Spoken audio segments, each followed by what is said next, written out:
అందరికీ నమస్కారం అండి. Welcome back to our channel Hanvi vlogs. అందరూ ఎలా ఉన్నారండి? నేనైతే చాలా బాగున్నాను ఫ్రెండ్స్. మీరు కూడా అమ్మవారి దయ వల్ల బాగుండాలని అమ్మని మనస్ఫూర్తిగా వేడుకుంటూ ఈ వీడియోనైతే స్టార్ట్ చేస్తున్నాను. ఇక ఈరోజు వీడియో ఏంటంటే ఫ్రెండ్స్, ఈరోజు అమ్మవారికి ఎంతో ఇష్టమైన రోజండి, పౌర్ణమి తిథి. ఈరోజు ఎంతోమంది అమ్మవారికి ఈ పరిహారం చేయాలి, పూలు సమర్పించుకోవాలి, నైవేద్యం ఇది చేయాలి, ఇది అమ్మవారికి ఎంతో ఇష్టమైన తిథి అని చెప్పి ఎంతోమంది ఎన్నో ఆశలతో ఉంటారనమాట. కానీ వాళ్ళ బిజీ లైఫ్ వల్ల, బిజీ షెడ్యూల్స్ వల్ల పూజ అనేది చేసుకోలేకపోతూ ఉంటారు. అలాంటప్పుడు మీరు పౌర్ణమి రోజు పూజ చేయకపోయినా కానీ, రాత్రి మీరు పడుకునే ముందు అమ్మతో ఈ ఒక్క మాట చెప్పైతే పడుకోండి ఫ్రెండ్స్. ఖచ్చితంగా మీ కోరిక ఏదైనా, మీ కష్టం ఏదైనా కానీ తెల్లవారే లోపైతే తీరిపోతుందండి. అంత శక్తివంతమైన పౌర్ణమి, అంత శక్తివంతమైన మన వారాహి అమ్మవారికి చెప్పుకున్నట్లయితే ఏదైనా కూడా క్షణంలో తీరిపోతుందనమాట. ఇప్పుడు ఉన్న కలికాలంలో మనం పిలవగానే, అమ్మ అని పిలవగానే పలికే ప్రత్యక్ష దైవం అండి మన వారాహి అమ్మవారు. కాబట్టి మీరు మనస్ఫూర్తిగా అమ్మని భక్తి శ్రద్ధలతో పూజించి, అమ్మవారికి ఇప్పుడు నేను చెప్పబోయే విధంగా కనుక చెప్పుకున్నట్లయితే తప్పకుండా మీ కష్టం కానీ, కోరిక కానీ, సమస్య ఏదైనా కానీ పొద్దున కల్లా తీరిపోతుందండి. ఇది 100% నేనైతే చెప్పగలను. మరి మనం ఏం చేయాలి? ఏం చెప్పుకోవాలి అనంటే, ఇప్పుడు చాలామంది పూజ చేయాలనుకుంటారు కదా! అప్పుడు మీరు ఇక పడుకునే సమయంలో పూజ చేసుకున్నారంటే నిశ్చింతగా హ్యాపీగా అమ్మనైతే మనస్ఫూర్తిగా కొలుచుకోవచ్చండి. పూజ చేయలేని వారి కోసం చెప్తున్నాను.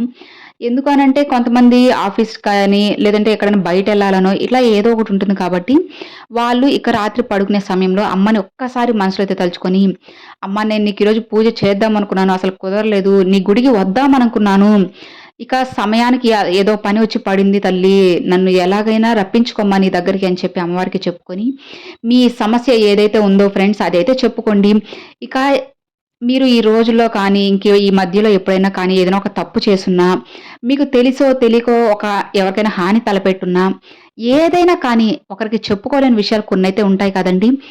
ఎవరినైనా వాళ్ళకి కూడా చెప్పుకోలేము. ఇంట్లో వాళ్ళకి కూడా చెప్పుకోలేని కొన్ని విషయాలు ఏదైనా ఉన్నా కూడా అమ్మతో మనసు విప్పి మీ మనసారా మాట్లాడుకోండి ఫ్రెండ్స్. అమ్మ నాకు ఈ డబ్బులు కావాలి, ఈ ల్యాండ్ అమ్మాలనుకుంటున్నానమ్మా. లేదంటే నా ఈ కష్టాల నుంచి బయటపడే తల్లి, మా అప్పులన్నీ తీర్చమ్మా అనుకోను.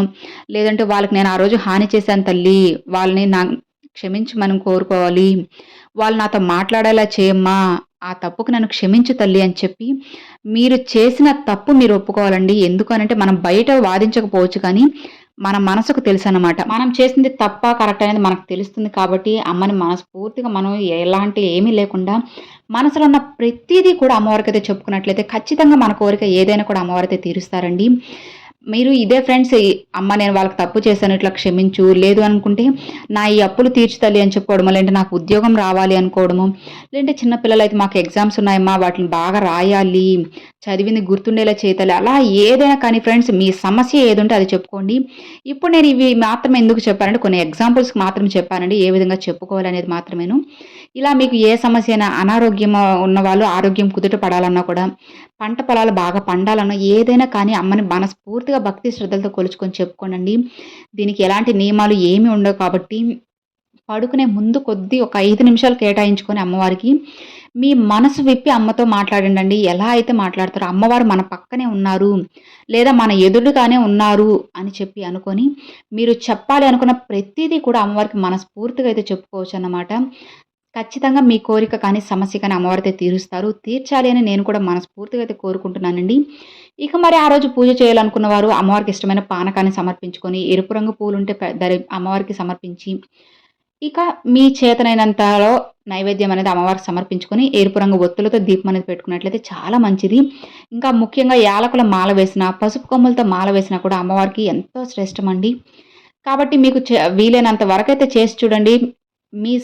మీకు ఉన్న దాంట్లోనే అంటే మీ స్తోమతకు తగ్గట్టే చేసుకోండి. అమ్మవారు ఎప్పుడు కూడా ఆడంబరమైన పూజలు ఎప్పుడు కోరరు. కాబట్టి భక్తి శ్రద్ధలతో అమ్మవారికి మనం ఒక చిన్న పువ్వు సమర్పించిన చాలు.